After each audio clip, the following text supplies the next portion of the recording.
Hello everyone, welcome to my class. I'm Meenakshi. This is our class 9. बस जो हमने last topic किया था इंडिविजुअल बिहेवियर, उसमें एक टॉपिक किया था छोटा सा personality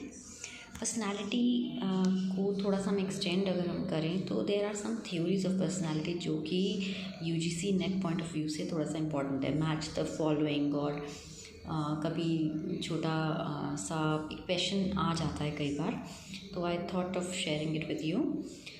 theories of personality, there are four theories of personality. एक तो ट्रेट थ्योरी, सबसे पहले हम करेंगे ट्रेट थ्योरी. ट्रेट्स आपको पता है लाइक हमारे पर्सनालिटी में जो हमारे like the visible traits and the hidden traits होते हैं, हमारे कुछ कैरेक्टरिस्टिक्स कह लो, ठीक है, बिहेवियर के कुछ कैरेक्टरिस्टिक्स जो हमारे पर्सनालिटी के होते हैं उनको ट्रेट्स बोलते हैं, ठीक है. तो ट्रेट थ्योरी में जो छोटा आप थोड़ा सा बस इतना याद रखें, मैं आई am not going in very much detail, जो इम्पोर्टेंट है मैं I am sharing it with you. Trait theory में सबसे पहले कार्ल जंग की थ्योरी आती है. कार्ल जंग, he was a Freudian disciple, ठीक है. सिगमंड फ्रूड था ना, वो एक्चुअली उसने, हम आगे पढ़ेंगे, साइको एनालिटिकल थ्योरी उसने दी थी. तो Carl Jung was a Freudian disciple. He believed that personalities of two types.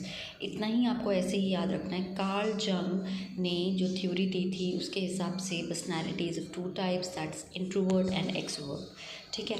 Introvert आपको पता है, एक्सट्रोवर्ट भी आपको पता है. That's a very common terms. Extrovert जो बहुत शाय नहीं होते, इंट्रोवर्ट जो बहुत शायर होते हैं, रिजर्व होते हैं. एक्सट्रोवर्ट थोड़ा मतलब सोशल होते हैं, आउटस्पोकन होते हैं. तो that's a Carl Jung theory. Then comes Hans Eysenck's three factor theory. बस इतना, आपको बहुत ज़्यादा डिटेल में जाने की ज़रूरत नहीं है. He believe that there are 3 factors of personality, introversion and extroversion. मतलब उसने 3 फैक्टर में कन्वर्ट कर दिया उसको, 3 उसमें पार्ट्स में डिवाइड कर दिया. Introversion versus extroversion, emotionally stable versus unstable, impulse control versus psychotic. Impulse control is that when you can control your mind, when you speak, when you think before speaking. And psychotic is when you're blunt. थोड़ा मतलब कई बार हम कहते हैं ना कि हम कितना साइकिक है, कुछ भी मतलब that's a kind of psychotic, ठीक है. तो and the next is cattle theory. Cattle theory is it has divided traits into 2 parts: surface traits and source traits. Surface traits, as a name suggests, surfaces that can be seen, visible areas of personality. Source traits is underlying areas of personality that's hidden in your in your behavior, but one cannot see. Hidden behavior जो होता है, नाम से पता चल रहा है, ठीक है. तो आपको ये चीज़ इस तरह से याद रखनी है. थ्योरीज ऑफ पर्सनालिटी में सबसे पहले ट्रेट थ्योरी आती है. ट्रेट थ्योरी में कार्ल जंग की theory, Hans Eysenck's three factor theory, and the third is Cattell theory, ठीक है. कैटल थ्योरी में थोड़ा सा और आगे भी है. एक तो 2 ट्रेट्स में इन्होंने डिवाइड किया था, surface traits and source traits. And then big five factor model भी कैटल ने ही दिया था. बिग 5 फैक्टर थ्योरी जिसको बोलते हैं, इसमें 5 पैरामीटर्स जो हैं कैटल ने डिस्कस किए थे. 1 is openness, second is consciousness, extroversion, agreeable, neuroticism is emotional stability जिसको बोलते हैं. तो बिग 5 फैक्टर थ्योरी भी कैटल ने ही दी थी, ये आपको याद रखना है. और 5 फैक्टर्स कौन से थे? Openness is when you are open to the things, to the environment और to the ideas. You can say कितने ओपन हैं आप या कितने नहीं हैं ओपन, कुछ भी. कॉन्शियसनेस, इट्स हाउ मच कितना कॉन्शियस माइंड है, मतलब कितने कॉशियस हैं आप किसी भी चीज़ के लिए, ऑर्गेनाइज हैं या डिसऑर्गेनाइज हैं, या कितने केयरलेस हैं, कितने केयरफुल हैं, दैट्स कॉन्शियसनेस. एक्सट्रावर्जन, कितने सोशल है, फन लविंग है या नहीं है, कुछ भी. अग्रीएबल, कितना मतलब like when a person stubborn तो नहीं है, या कितना ट्रस्टवर्दी आप लोगों को समझते हैं, या कितना ट्रस्ट शो करते हैं, कुछ भी. Agreeable. Neuroticism is emotional stability, कितने काम हैं और एंशियस हैं और सिक्योर है और इनसिक्योर हैं, दैट्स न्यूरोटिसिज्म। तो ये आपको बिग 5 फैक्टर इस तरह से ही याद रखना है, कैटल ने दी थी ये थ्योरी, ठीक है। Then comes the second theory, first was the trait theory, ठीक है, जिसके अंदर हमने 3 थ्योरीज पढ़ी थी। कार्ल जंग की थ्योरी पढ़ी हमने, और हैंस आइसेंक्स की थ्योरी पढ़ी, एंड द कैटल थ्योरी पढ़ी, जिसमें कि बिग 5 फैक्टर भी कैटल नहीं दी थी, ये पढ़ा। अब हम साइको एनालिटिक पर्सपेक्टिव थ्योरी पे आते हैं। This was given by Sigmund Freud, जो हमने अभी कार्ल जंग में पढ़ा था ना कि ही वॉज अ फ्रीडियन डिसाइपल, तो वो साइको एनालिटिकल थ्योरी में जो सिगमंड फ्रीड ने दी थी।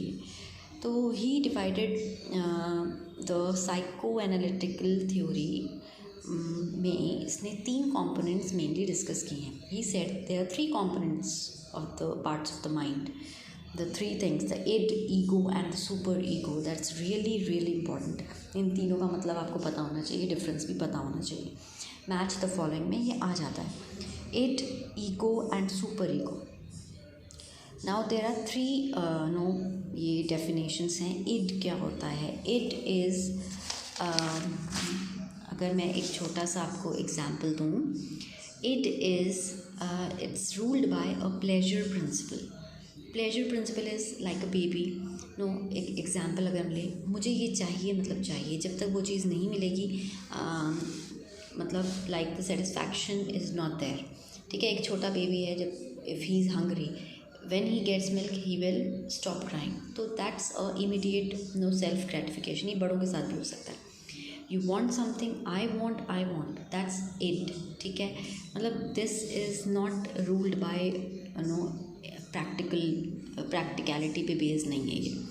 मतलब चाहिए, चाहे हुक और क्रोक। ड्रग्स के केस में अगर हम ये बात करें, लोगों को चाहिए होता है तो कुछ भी करना है, चाहिए मतलब चाहिए, जब तक वो मिलता नहीं, नो सेटिस्फैक्शन।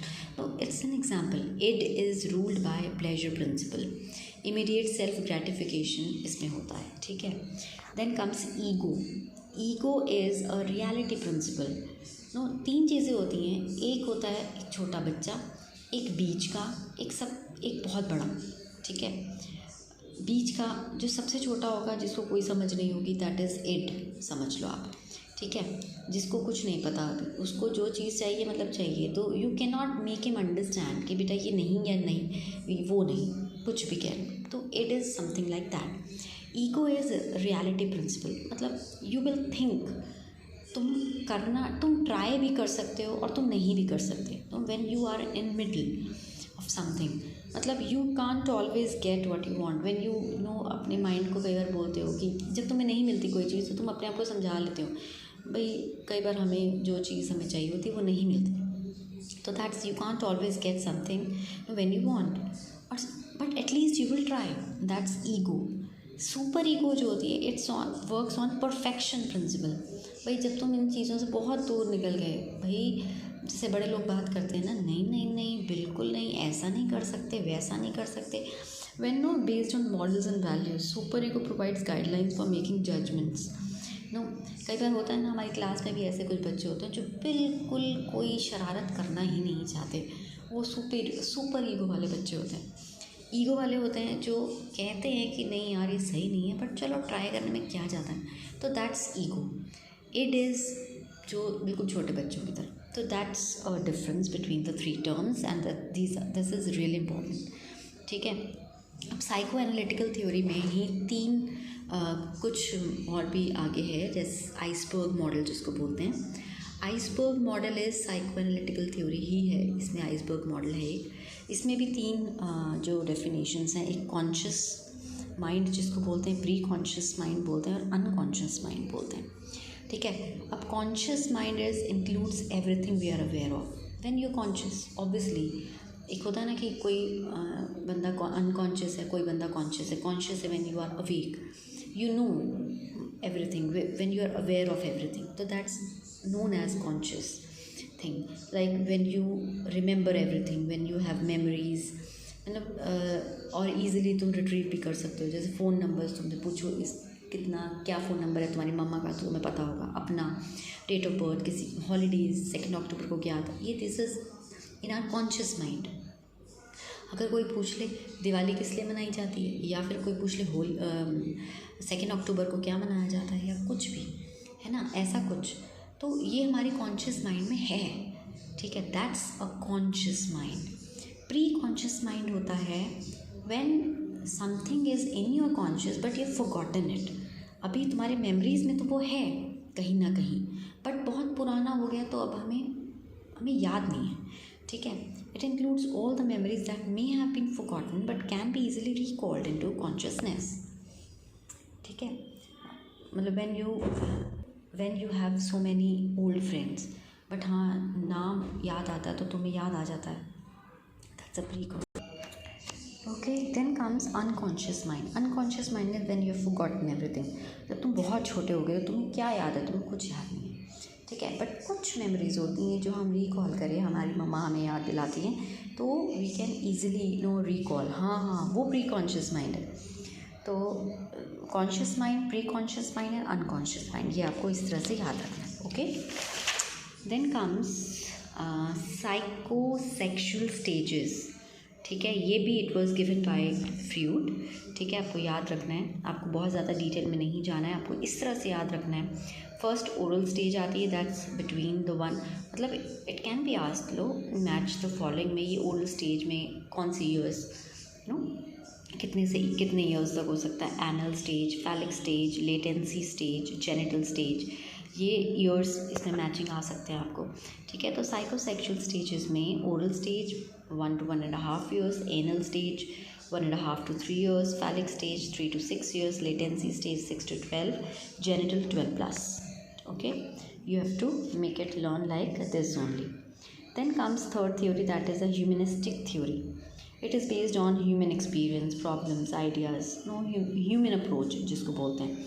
तो इसमें कुछ थ्योरीज थी, मैस्लो की थ्योरी थी, it was based on that, ठीक है। मैस्लो की थ्योरी हमने पीछे की है, तो आपको मतलब इसके अंदर मैस्लो की थ्योरी आती है। Actually the main thing is मतलब सेल्फ एक्चुअलाइजेशन कॉन्सेप्ट इसमें मैस्लो थ्योरी में, जो सेल्फ एक्चुअलाइजेशन होता है ना, कि when you get all your needs fulfilled and the last is when you are now जब मुझे अपने लिए टाइम चाहिए, तो सेल्फ एक्चुअलाइजेशन कॉन्सेप्ट इसमें आता है मैस्लो थ्योरी में, ठीक है। तो मैस्लो थ्योरी आपको थोड़ा पढ़ लेना एक बार, इसके अंदर मैस्लो थ्योरी आती है। Then comes the Carl Rogers self theory, ठीक है। इसमें भी आपको 3 चीज़ें याद रखनी है, सेल्फ एस्टीम और सेल्फ वर्थ। मतलब self esteem is what we think of ourselves, हम क्या हैं, ठीक है, हम क्या समझते हैं अपने आप को। मतलब lot of people think like, मतलब अपने आप के लिए तुम्हारा क्या परसेप्शन है, तुम यू वेरी वेल एजुकेटेड, या कुछ लोग सुनते no I am not worth of anything, या कुछ भी anything, what you think of your self esteem उसको बोलते हैं। हम अपने आप को, हमारी अपने बारे में क्या राय है, ठीक है। कार्ल रॉजर्स सेल्फ थ्योरी जिसको बोलते हैं, उसमें 3 चीज़ें आती हैं, सेल्फ एस्टीम और self worth, what we think of ourselves, then self image, how we see ourselves is influence of our body image or inner personality, मतलब हमारी इमेज, हमारा बिहेवियर दूसरों के लिए क्या है, दैट्स सेल्फ इमेज। तुमने अपनी इमेज किस तरह की बना रखी। Ideal self is who we would like to be. हम जब तुम छोटे थे तो तुम सोचते हो कि हम ये बनेंगे, फिर बड़े होते हो, ये this is for ever changing. तो आइडियल सेल्फ इज़ दिस, ठीक है। सेल्फ एस्टीम और self worth, self image, ideal self, ये 3 चीज़ें आपको कार्ल रॉजर्स थ्योरी में याद रखनी है, ठीक है। Then comes social learning theory, that's the last theory. It is proposed by, social learning theory होती है ये, it is proposed by Albert Bandura, ये आपको याद रखना है। He said people can learn new information and behaviours by watching other people, observing पे, मतलब ही वाज लाइक कि ऑब्जर्व करेंगे, अगर हम लोगों को वॉच करेंगे तो we can learn, people can learn new things, behaviours, new information, many ideas also. तो इसको ऑब्जर्वेशनल लर्निंग भी कहते हैं, ठीक है। Now people can learn through observation, internal mental states are essential part of this process. तो इसमें 2 चीज़ें इंपॉर्टेंट हैं, people can learn through observation, internal mental states are essential part of this process. just we have learned something doesn't mean it will always result in the change in behavior always. ठीक है, तो the main thing is social learning theory में it was proposed by Albert Bandura. Observational learning भी बोलते हैं इसको. बस main concept ये है, he said people can learn new information behaviours by watching other people. ठीक है, ऑब्जर्वेशन एक इंटरनल मेंटल स्टेट्स जो हैं लोगों का, that's important part of this process. और ये भी इन्होंने कहा था कि just by learning something doesn't mean that it will always result in the change in behaviour always. Okay, तो that was all about the theories of personality. ये topic रह गया था. कल या नेक्स्ट क्लास में I would discuss about the group behaviour. ठीक है, तो this was our class 9. Please pay attention, or you can say go through the whole video, and if you have any doubts you can write me. Thank you so much. See you in the next class. Okay, bye bye.